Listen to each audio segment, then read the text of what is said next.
الشيطان الرجيم بسم الله الرحمن الرحيم فلما جاءهم الحق من عندنا قالوا لولا أوتي مثل ما أوتي موسى أولم يكفروا بما أوتي موسى من قبل قالوا سحران تظاهرا وقالوا إنا بكل كافرون قل فأتوا بكتاب من عند الله هو أهدى منهما أتبعه إن كنتم صادقين فإن لم يستجيبوا لك فاعلم أنما يتبعون أهواءهم ومن أضل ممن اتبع هواه بغير هدى من الله إن الله لا يهدي القوم الظالمين وَلَقَدْ وَصَّلْنَا لَهُمُ الْقَوْلَ لَعَلَّهُمْ يَتَذَكَّرُونَ۔ محترم سامعین کرام، سورۃ القصص سورہ نمبر 28 ہے، اور ابھی اسی سورت سے آپ کے سامنے آیت نمبر 40 پر 8 سے لے کر کے آیت نمبر 50 پر 1 یعنی چند آیتیں ابھی آپ کے سامنے تلاوت کی گئی ہیں، اور سورہ قصص کی جو اس سے پہلے آیات آپ کے سامنے سے گزر چکے ہیں، ان آیات کے ذریعے سے ہمیں یہ معلوم ہو چکا ہے کہ اللہ تبارک و تعالیٰ نے موسیٰ علیہ السلام کے تذکرے کو پہلے نازل کیا، اور اس کے بعد اس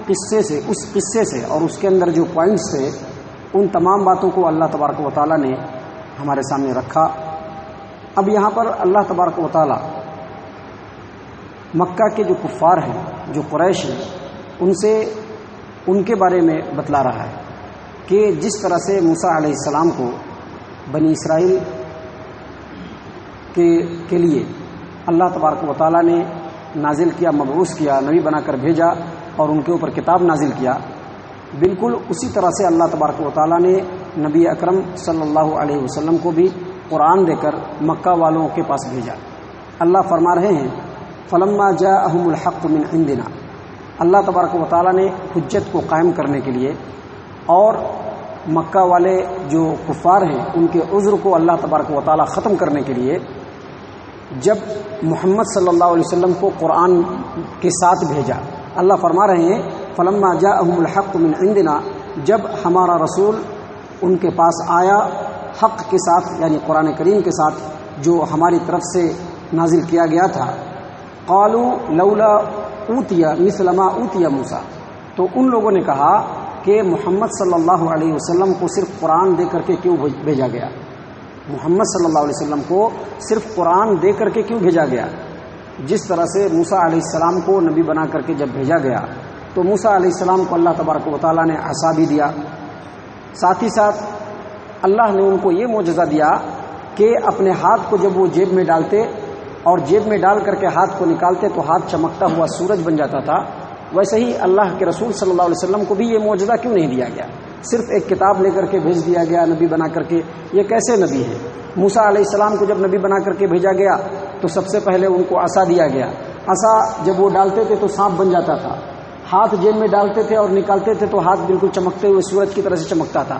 جب موسیٰ علیہ السلام پر کتاب نازل ہوئی توریت، تو اس طرح کی شکل میں نہیں نازل ہوئی بلکہ تختی کی شکل میں نازل ہوئی، آپ کے اوپر صرف الفاظ نازل ہو جاتے ہیں اور آپ وہی پڑھ کر کے لوگوں کو سنا دیتے ہیں۔ تو جس طرح سے موسیٰ علیہ السلام کو معجزہ دے کر کے بھیجا گیا، ویسے ہی اللہ کے رسول صلی اللہ علیہ وسلم کو بھی معجزہ دے کر کے بھیجا جاتا۔ تو اللہ تبارک و تعالیٰ نے اس کا جواب دیا اولم یکفروا بما اوتی موسیٰ من قبل، اس سے پہلے جو موسیٰ علیہ السلام کو معجزہ دیا گیا، کیا ان لوگوں نے اس کا انکار نہیں کیا؟ اس کا دو مطلب ہے۔ پہلا مطلب یہ کہ اگر عصا یا اس طرح کی جو دوسرے معجزے موسیٰ علیہ السلام کو دیے گئے، اگر وہ معجزہ بالکل درست ہے اور نبی بننے کے لیے وہ معجزہ بالکل چاہیے ہی چاہیے، تو کیا فرعون کے جو لوگ تھے، کیا وہ موسیٰ علیہ السلام پر وہ معجزہ دیکھ کر کے ایمان لے آئے؟ نہیں ایمان لائے، حالانکہ وہ معجزہ موسیٰ علیہ السلام کو دیا گیا تھا، اور اگر معجزہ مل جائے اور اس سے یہ معلوم ہو جائے کہ یہ نبی بالکل درست ہے، تو پھر موسیٰ علیہ السلام پر ان لوگوں نے کیوں نہیں ایمان لایا، بلکہ وہ لوگ موسیٰ علیہ السلام کو جھٹلا دیے۔ اور اس کا دوسرا مطلب یہ ہے کہ اگر موسیٰ علیہ السلام واقعی سچے نبی تھے، جیسا کہ تم ابھی بول رہے ہو کہ ان کو معجزہ دیا گیا، ان کو عصا دیا گیا، ان کے ہاتھ کو بالکل چمکتے ہوئے سورج کی طرح سے بنا دیا گیا، تو اگر وہ سچے نبی تھے تو تم لوگوں نے اس پر کیوں نہیں ایمان رکھا؟ تم لوگوں کو بھی ان پر ایمان لے آنا چاہیے تھا، لیکن تم لوگ آج بھی موسیٰ علیہ السلام پر ایمان نہیں رکھتے ہو، بلکہ اپنے مشرکانہ روش پہ تم بتوں کی پوجا کرتے ہو۔ تو اللہ تبارک و تعالیٰ نے یہ کہا کہ جب ہمارا رسول محمد صلی اللہ علیہ وسلم قرآن لے کر کے ان کے پاس پہنچا تو ان لوگوں نے کہا کہ ان کو موسیٰ علیہ السلام کی طرح سے بھی معجزہ ملنا چاہیے۔ تو معلوم ہو جانا چاہیے کہ اس سے پہلے ان لوگوں نے موسیٰ علیہ السلام کے معجزے کا بھی انکار کر دیا ہے۔ قالوا سحران تظاہرا، اور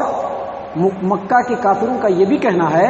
کہ یہ دونوں کے دونوں جادو ہیں، یہ دونوں کے دونوں جادو ہیں اور ایک دوسرے کا سپورٹ کر رہے ہیں، یہ دونوں کے دونوں جادو ہیں اور ایک دوسرے کا سپورٹ کر رہے ہیں۔ مطلب اس کا یہ ہے کہ جب مکہ کے کافروں نے دیکھا کہ یہودیوں کا جو عقیدہ ہے اس سے بہت ملتا جلتا عقیدہ مسلمانوں کا بھی ہے، مثال کے طور پر مسلمان لوگ بت پرستی نہیں کرتے ہیں اور بت پرستی کو شرک سمجھتے ہیں، بالکل ویسے ہی یہودی لوگ بھی بت پرستی نہیں کرتے ہیں اور اس کو شرک سمجھتے ہیں۔ مسلمان لوگ آخرت پر ایمان رکھتے ہیں، یہودی لوگ بھی آخرت پر ایمان رکھتے ہیں۔ غیر اللہ کے نام پر ذبح کیا ہوا کھانا مسلمان بھی نہیں کھاتے ہیں، ذبح کیے ہوئے جانور مسلمان بھی حرام سمجھتے ہیں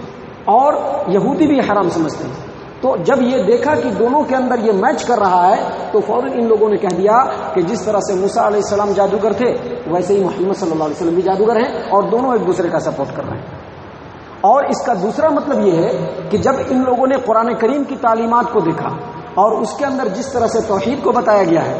جس طرح سے آخرت کو ثابت کیا گیا ہے اور جس طرح سے تمام دنیا کے لوگوں کو اللہ کے سامنے جھکنے کے لیے کہا گیا ہے، ویسے ہی توریت کے اندر بھی باتیں لکھی ہوئی ہیں، تو فوراً ان لوگوں نے کہہ دیا کہ یہ قرآن بھی کھلا ہوا جادو ہے اور توریت بھی کھلا ہوا جادو ہے، کیونکہ دونوں ایک دوسرے کا سپورٹ کر رہے ہیں۔ اور فوراً کہہ دیا قالوا انا بکل کافرون، ہم سب کا انکار کرتے ہیں، یعنی ہم توریت بھی نہیں مانیں گے، انجیل بھی نہیں مانیں گے اور قرآن کریم کو بھی نہیں مانیں گے۔ کیوں نہیں مانیں گے؟ کیونکہ یہ سب ایک ہی تھیلی کے چٹے بٹے ہیں، سب کے اندر توحید بتلایا جا رہا ہے، مشرکانہ روش سے ہٹنے کے لیے کہا جا رہا ہے، ایک اللہ کی عبادت کرنے کے لیے کہا جا رہا ہے، بہت سارے بتوں کی جو ہم پوجا کرتے ہیں اس سے دور رہنے کے لیے کہا جا رہا ہے۔ لہذا ہم اس چیز کو نہیں مانیں گے، ہم صرف انہی چیزوں کو مانیں گے جو ہمارے طبیعت کے مطابق ہوگا۔ جیسا کہ آج بھی آپ دیکھ لیجئے مسلمانوں کی اکثریت ایسی ہے، صحیح قرآن صحیح حدیث موجود ہے لیکن اس کے باوجود اس کو ماننے کے لیے تیار نہیں ہے، اپنی جو خواہش ہے، اپنی جو روش ہے، بس اس طرح کی اگر بات ملے تو فوراً اس کو ایکسیپٹ کر لیتے ہیں۔ تو ویسے ہی ان لوگوں نے بھی کہا کہ نہ ہم توریت کو مانیں گے، نہ ہم انجیل کو مانیں گے اور نہ ہی قرآن کو مانیں گے، کیونکہ یہ سب ایک دوسرے کی تائید کر رہے ہیں اور ہمارے خیال کی تردید کر رہے ہیں۔ اللہ تبارک و تعالیٰ نے کہا کہ اے محمد صلی اللہ علیہ وسلم آپ جواب دیجیے، قل اے محمد صلی اللہ علیہ وسلم آپ کہیے فَأْتُوا بِكِتَابٍ مِّنْ عِندِ اللَّهِ هُوَ أَهْدَىٰ مِنْهُمَا أَتَّبِعْهُ إِن كُنتُمْ صَادِقِينَ، اگر تم سچے ہو اور تم یہ کہتے ہو کہ قرآن اور توریت اور جو انجیل ہے یہ جادو ہے، ایک دوسرے کا سپورٹ کر رہے ہیں، یہ غلط ہے، یہ صحیح نہیں ہے، اگر تم اپنے اس دعوے میں سچے ہو تو ان دونوں کتابوں سے جو بہترین کتاب ہے جو اور اچھے انداز میں رہنمائی کر سکتی ہے ویسی کتاب لے کر کے آؤ۔ ہم ان دونوں کتابوں کو سائڈ لگائیں گے، تم جو کتاب لے کر کے آؤ گے اس کی ہم پیروی کریں گے، تم اس سے بہتر چیز لاؤ، ان دونوں سے بہتر چیز لاؤ۔ اللہ تبارک و تعالیٰ نے یہ جواب دینے کے لیے اس لیے کہا کہ یہودیوں نے کہ کفار مشرکین جو مکہ کے تھے ان لوگوں نے واضح طور پر کہا کہ قرآن بھی جادو ہے اور توریت بھی جادو ہے، اور جو جادو ہوتا ہے اگر کوشش کرے انسان تو اس جادو سے بہترین جادو لا سکتا ہے، جادو کا مقابلہ اس سے بہترین چیز سے کیا جا سکتا ہے، لیکن اللہ کی کتاب کا مقابلہ بہترین چیز سے نہیں کیا جا سکتا ہے۔ تو اللہ تبارک و تعالیٰ نے کہا کہ آپ کہیے کہ اگر یہ دونوں کتاب توریت اور قرآن کریم اگر جادو ہے تو اس سے بہترین کتاب لاؤ، اللہ تبارک و تعالیٰ کے یہاں سے لے کر کے آؤ، یا جو تم نے اگر چھپا کر کے رکھا ہے تو وہ نکالو۔ ہمارا کام صرف اللہ تبارک و تعالیٰ کے حکموں کی پیروی کرنا ہے، تم وہ کتاب لاؤ جو اس سے بہتر رہنمائی کرنے والی ہو، میں سب سے پہلے اس کی اتباع کرنے کے لیے تیار ہوں اگر تم لوگ سچے ہو۔ اور اس کے بعد اللہ تبارک و تعالیٰ نے کہا فَإِن لَّمْ يَسْتَجِيبُوا لَكَ، کیونکہ ان کا منشا قرآن کریم کے اوپر ایمان لانے کا نہیں تھا، اللہ تبارک و تعالیٰ کے تعلیمات کی پیروی کرنے کا نہیں تھا، بلکہ کسی بھی طرح سے انکار کرنا ہے۔ جس طرح سے موسیٰ علیہ السلام کے زمانے میں فرعونیوں نے کسی بھی طرح سے انکار کرنا ہے یہ مقصد رکھا تھا، اسی طرح سے محمد صلی اللہ علیہ وسلم جب آئے تو ان کے اگینسٹ میں جو مشرکین اور کفار تھے ان کا بھی یہی مقصد تھا، یہی مطلب تھا کہ کسی بھی طرح سے محمد صلی اللہ علیہ وسلم کا انکار کرنا ہے اور جو تعلیم وہ پیش کر رہے ہیں اس کا انکار کرنا ہے۔ لہذا انہوں نے فوراً یہ اعتراض کیا کہ جس طرح سے موسیٰ علیہ السلام کو اللہ نے معجزہ دیا تھا ویسے اللہ کے رسول صلی اللہ علیہ وسلم کو نہیں ملا ہے، ہم ماننے کے لیے تیار نہیں ہیں۔ جو باتیں توریت بتا رہی ہے وہی باتیں قرآن بھی بتا رہا ہے، لہذا ہم اس کو ماننے کے لیے تیار ہیں۔ اس کے اندر جو بات ہے اور توریت کے اندر جو بات ہے وہ ہمارے مرضی اور منشا کے مطابق نہیں ہے، لہذا ہم اس کو ماننے کے لیے تیار نہیں ہے۔ تو اللہ تبارک و تعالیٰ نے سب سے پہلے کہا کہ آپ جواب دیجئے کہ اگر تم سچے ہو تو ان دونوں کتابوں سے بہتر کتاب لاؤ، میں اس کی پیروی سب سے پہلے کروں گا، تم سے پہلے۔ اللہ تبارک و تعالیٰ نے پھر آگے کہا فَإِن لَّمْ يَسْتَجِيبُوا لَكُمْ، اگر آپ ان کو یہ چیلنج کرتے ہیں، ان سے یہ ڈیمانڈ کرتے ہیں، یہ مطالبہ کرتے ہیں اور آپ کے ڈیمانڈ اور مطالبہ کرنے کے بعد وہ خاموشی اختیار کرتے ہیں، پیچھے ہٹتے ہیں، آپ کی بات کو قبول نہیں کرتے ہیں، آپ کی باتوں کا جواب نہیں دیتے ہیں، فَإِن لَّمْ يَسْتَجِيبُوا لَكُمْ، اگر وہ آپ کی بات کو سن کر کے خاموشی اختیار کرتے ہیں اور اپنے ہی طریقے پر چل رہے ہیں تو آپ کو جان لینا چاہیے کہ یہ کسی کتاب کی پیروی کرنے والے نہیں بلکہ اپنے خواہش کی پیروی کرنے والے۔ اگر ابھی ان کے سامنے کوئی ایسی کتاب لایا جائے جس کے اندر ان کے مرضی اور منشی کے مطابق بات ہو، ان کی طبیعت کے مطابق بات ہو، اور یہ کہا جائے کہ یہ جو کتاب ہے اللہ تبارک و تعالیٰ نے نازل کیا ہے، تو فوراً اس کے اوپر پیروی کرنے لگیں، فوراً اس کو ایکسپٹ کر لیں گے، فوراً اس کے مطابق چلنے لگیں گے۔ تو اس کا مطلب یہ ہوا کہ یہ اللہ تبارک و تعالیٰ کی کتاب کی پیروی کرنے کا اپنے دل کے اندر ارادہ نہیں رکھتے ہیں، بلکہ ان کا ارادہ یہ ہے کہ جو ان کی خواہش ہے، جو ان کی مرضی ہے، بس اسی طریقے سے چلے۔ لہذا اللہ نے کہا کہ فَإِن لَّمْ يَسْتَجِيبُوا لَكَ، اے محمد صلی اللہ علیہ وسلم اگر یہ آپ کی باتوں کا جواب نہیں دیتے ہیں، فَاعْلَمْ أَنَّمَا يَتَّبِعُونَ أَهْوَاءَهُمْ، تو آپ جان لیجئے کہ یہ اپنی خواہشات کی پیروی کرنے والے ہیں۔ وَمَنْ أَضَلُّ مِمَّنِ اتَّبَعَ هَوَاهُ بِغَيْرِ هُدًى مِّنَ اللَّهِ، اور اس شخص سے بڑھ کر کے گمراہ کوئی نہیں ہو سکتا ہے جو اللہ کی کتاب کے مقابلے میں اپنے خواہش کی پیروی کرے۔ یہاں پر اس نقطے پر جان لینا چاہیے کہ یہ جو آیت کریمہ کا ٹکڑا ہے اس کو صرف کافروں کے اوپر نہیں ڈیپینڈ کیا جائے گا،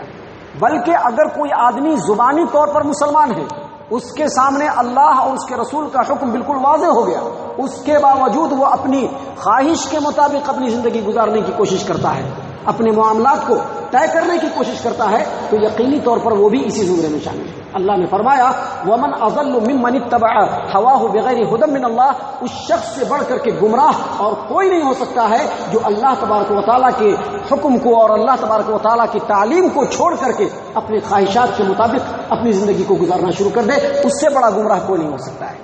یہ صرف کافروں کے لیے نہیں ہے بلکہ قرآن کریم کی ایک ایک آیت کا ٹکڑا، ایک ایک حرف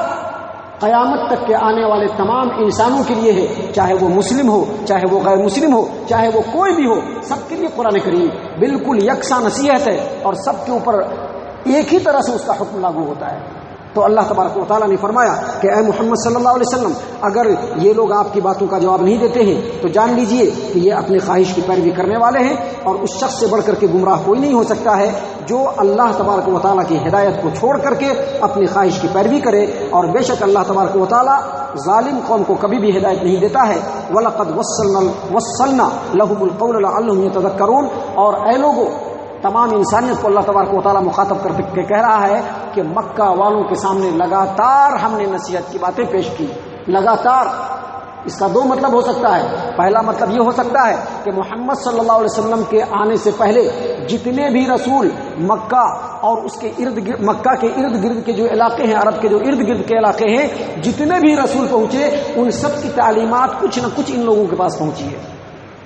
اور اس کا دوسرا مطلب یہ ہو سکتا ہے کہ جب سے قرآن کریم نازل ہوا ہے لگاتار ان کو نصیحت کی جا رہی ہے، اور نصیحت کرنے کا مقصد یہ ہے کہ یہ اپنے خواہشات کو چھوڑ کر کے اللہ تبارک و تعالیٰ کے راستے کی پیروی کرنے لگے، لیکن ایسا لگ نہیں رہا ہے۔ اللہ تبارک و تعالیٰ نے کہا کہ ہماری کوشش جاری ہے۔ آخر میں اللہ تبارک و تعالیٰ نے یہاں پر یہی بات بتلایا ہے کہ اتنا سب کچھ ہونے کے باوجود یہ لوگ اگر پیروی نہیں کر رہے ہیں تو جو انجام موسیٰ علیہ السلام کی قوم کا فرعون کا ہوا ہے بالکل اسی طرح سے وہی انجام ان تمام لوگوں کا ہوگا جو اللہ تبارک و تعالیٰ کی ہدایت کو چھوڑ کر کے اپنی خواہشات کی پیروی پر چلنے والے ہیں۔ اللہ تبارک و تعالیٰ ہم تمام کو ان آیات کے اوپر غور و فکر اور تدبر کرنے کی توفیق عنایت فرمائے۔ اللہ تبارک و تعالی ہم سے جو تقاضا کرتا ہے اللہ تبارک و تعالی ان تقاضوں کو پورا کرنے کی توفیق عنایت فرمائے. آمین یا رب العالمین. وما علینا الا البلاغ المبین.